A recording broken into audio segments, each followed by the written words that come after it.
बिस्मिल्लाहिर्रहमानिर्रहीम। अस्सलाम वालेकुम। जैकब न्यूज़ सां मां आहियां आबिद अली मंगरियो। पेश आहिनि हिन वक़्त जी हेडलाइन। पाकिस्तान पीपल्स पार्टी के चेयरमैन बिलाल भुट्टो ज़रदारी चयो आहे त हुकूमत अपोज़िशन के विराहण चाहे थी। मौलाना फज़ल रहमान ऐं मरियम नवाज़ जो दिली एहतराम आहे। स्टेट बैंक के IMF वटि गिरवी रखण मुल्की मईशत ऐं ख़ुद मुख्तारी ते हमलो आहे। PTI ऐं IMF जी डील सबब अॼु तारीख़ी बेरोज़गारी आहे। वफ़ाक पारां जैकबाबाद में हिकु सिर बि नाहे लॻाई वई। 3 सालनि में 2 वज़ीर ख़ज़ाना तब्दील कया विया पर पॉलिसी साॻी रखी वई आहे। अमीरनि खे रिलीफ ऐं ग़रीबनि खे तकलीफ़ पहुचाई पई वञे। बिजली, पेट्रोल, गैस ऐं खाधे पीते जी शयुनि जे अघनि में इज़ाफ़ो कयो पियो वञे। वफ़ाक़ी हुकूमत कोरोना खां बचाव लाइ दवा ख़रीद करण लाइ तयारु न आहे। असांजो मुल्क इंडिया, बांग्लादेश, श्रीलंका, अफ़गानिस्तान समेत ॿियनि मुल्कनि खां कोरोना सां मुक़ाबले ऐं वैक्सीन वारे हवाले सां पोइते आहे। नैब कारो क़ानून आहे जेको सियासी धांधली लाइ इस्तेमालु कयो पियो वञे। अहिड़े ख़्यालनि जो इज़हार हुन जैकबाबाद में सूबाई सलाहकार मीर एजाज़ हुसैन जखरानी सां संदसि अमर जे लाॾाणे ते ताज़ियत करण बाद प्रेस कॉन्फ्रेंस कंदे कयो। बिलावल भुट्टो ज़रदारी जे जैकबाबाद पहुचण खां अॻु इंतज़ामिया शहर जा रोड रस्ता साफ़ सुथरा रखण लाइ अमले खे ॾींहुं राति ड्यूटी ते मुक़ररु कंदे बिलावल भुट्टो ज़रदारी वारे रूट जी सफ़ाई कराई वई, जॾहिं त पुलिस पारां इन मौक़े ते सख़्तु हिफ़ाज़ती इंतज़ाम कया विया हुआ ऐं शहर जा केतिरा ई रोड आम ट्रैफ़िक लाइ पिणु बंदि कया विया हुआ।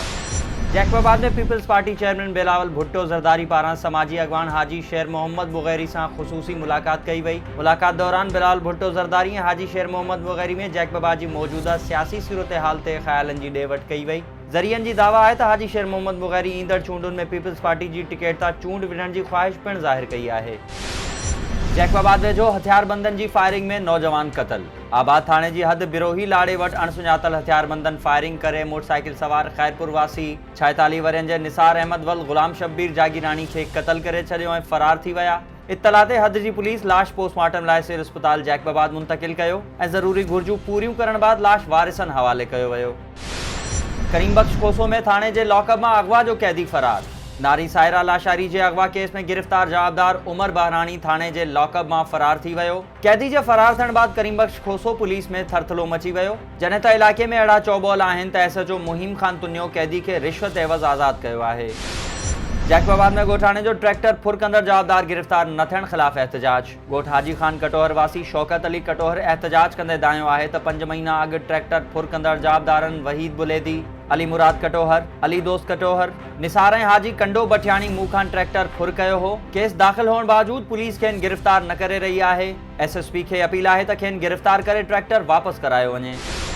गड़ीअसन में वधंदड़ बदअमनी ख़िलाफ़ शहरिन जो गड़ीअसन ठुल रोड ते एहतजाज। शहरिन मोहम्मद शरीफ गोलो, मुबारक अली, ज़हूर अहमद भट्टी ऐं ॿियनि जी अॻवानी में टायरनि खे बाहियूं ॾेई रोड ब्लॉक करे छॾियो ऐं पुलिस ख़िलाफ़ नारेबाज़ी कई। मुज़ाहिरीन जो चवणु हो त गड़ीअसन ऐं भरपासे में बदअमनी उरूज ते पहुची वई आहे। शहरिन खां फुर थियल सामान वापसि कराए अमन अमान बहाल न कयो वियो त एहतजाज जो दाइरो वधायो वेंदो।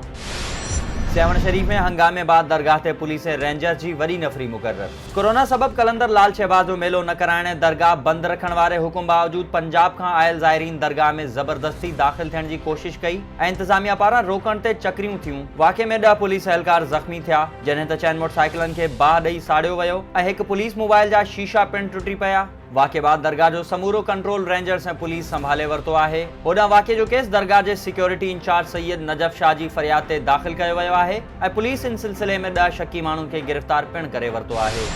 बडाणी में केस तां हथ खणण लाइ जवाबदारनि जो हमलो, औरत समेत 3 ॼणा ज़ख़्मी। मयानी एट बडाणी थाणे जी हद ॻोठ रईस सैफल भुट्टो में महं चोरी केस तां हथ खणाइण लाइ जवाबदार धुर फ़रियादी ख़लील अहमद भुट्टो जे घर ते हमलो करे ॾिनो। नतीजे में लठियूं ऐं कुहाड़ियूं लॻण सबब हिकु औरत समेत सुहेल अहमद भुट्टो ऐं ज़ुबैर अहमद भुट्टो सख़्तु ज़ख़्मी थी पिया, जिन खे अस्पताल मुंतक़िल कयो वियो। ख़ैरपुर नाथन शाह में गंदगी ख़िलाफ़ शहरिन जो अनोखो एहतजाज। गंद कचरो रेढ़िन ते खणी मुख़्तलिफ़ इलाइक़नि जो गश्त। बरसात खां पोइ शहर में पखड़ियल गंदगी ख़िलाफ़ शहर जे सियासी समाजी अॻवाननि अनोखो एहतजाज रिकॉर्ड करायो ऐं गंद कचरे जूं रेढ़ियूं भरे शहर जे अहम चौकनि ते बीही नारेबाज़ी कई। अॻवाननि जो चवणु हो त इंतज़ामिया जो शहर जी गंदगी तरफ़ ध्यानु छिकाइण लाइ अनोखो एहतजाज कयो आहे, जीअं शहर जी सफ़ाई कराई वञे। मीरपुर बुर्रो में हारी जे कणक जे देरे खे ओचितो बाहि लॻी वई। ॻोठ ख़ान मोहम्मद कट्टो में हारी मंज़ूर अहमद पयार जे 20 जरेब कणक जे देरे खे बाहि लॻी वई, जंहिं सबब सॼो देरो सड़ी रख थी वियो। मुतासिर हारी मूजिब कंहिं नंढे ॿार पारां माचिस जी तीली उछलाइण सबब देरे खे बाहि लॻी वई आहे, जंहिं सबब मुंहिंजो वॾो नुक़सान थी वियो आहे।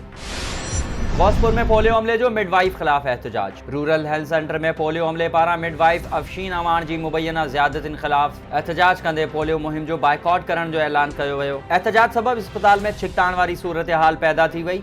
जंहिं बाद अस्पताल जे MS सैयद एजाज शाह ॿिन्ही धुरनि सां ॻाल्हियूं करे बॉयकॉट ख़त्म करायो। गेरेलो मां 14 ॾींहं अॻु अगवा थियल छोकिरी फरार थी थाणे ते पहुची वई।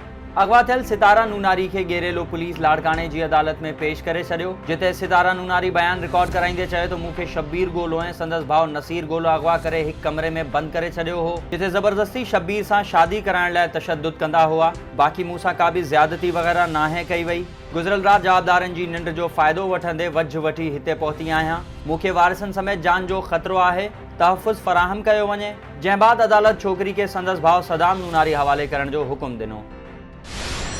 SSP दादू पारां खैरपुर नाथन शाह जे पुलिस ऑफिसर्स के बेहतर कारकर्दगी ॾेखारण ते अवॉर्ड ऐं रिवॉर्ड ॾिना विया। SSP एजाज अहमद शेख पारां SHO KN शाह, अली अकबर चन्ना, SIP नेमतुल्ला बबर, SI अली बख्श पिताफी ऐं पुलिस एहलकारनि खे CC थर्ड तारीफ़ी सर्टिफिकेट ऐं रोक इनाम ॾिना। घोटी में पीपल्स पार्टी पारां शहीद ज़ुल्फ़कार अली भुट्टो जी वरसी जे सिलसिले में क़ुरान ख़ानी कराई वई। तालका सदर मीर हमज़ा ख़ान सुंदरानी पारां सिटी ऑफिस में शहीद ज़ुल्फ़कार अली भुट्टो जी वरसी जे मौक़े ते क़ुरान ख़ानी कराए ख़ैरात कई वई, जंहिंमें पीपल्स पार्टी जे जियालनि समेत आम शहरिन पिणु शिरकत कई।